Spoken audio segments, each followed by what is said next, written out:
Hey there everyone, it's GG Sober Sun. March 24th.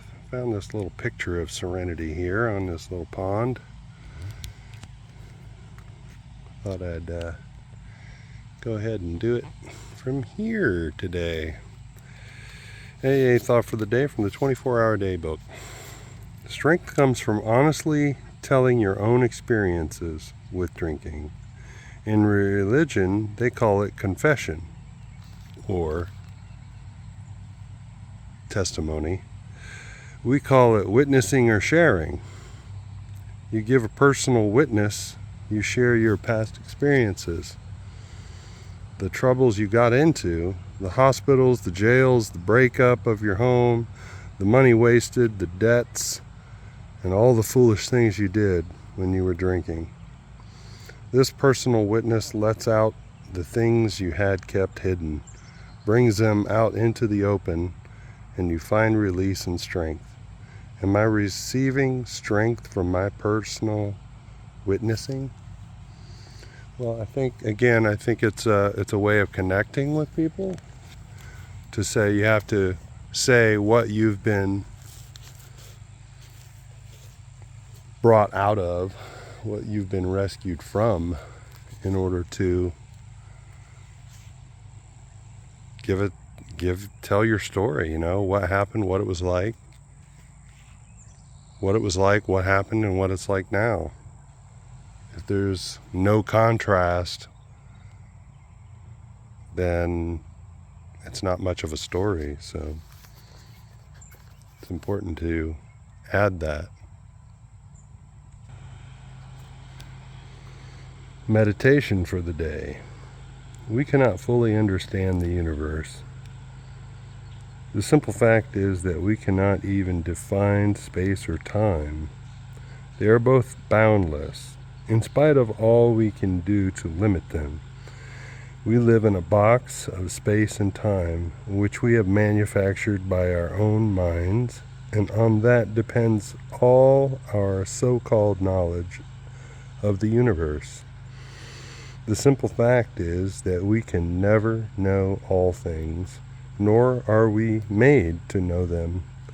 Much of our lives must be taken on faith. Now that's just deep and a little bit beyond me. But to know that there's a lot that we don't know is true humility, and to accept that there is much that is out of our personal control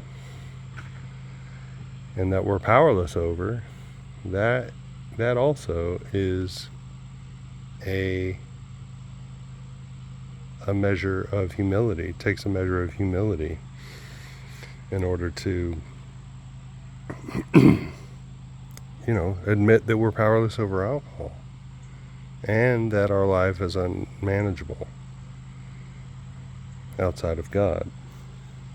To think about things like the universe and concepts of time and space and things like that, it really opens your mind up to more than just this material world. So it's helpful to think of.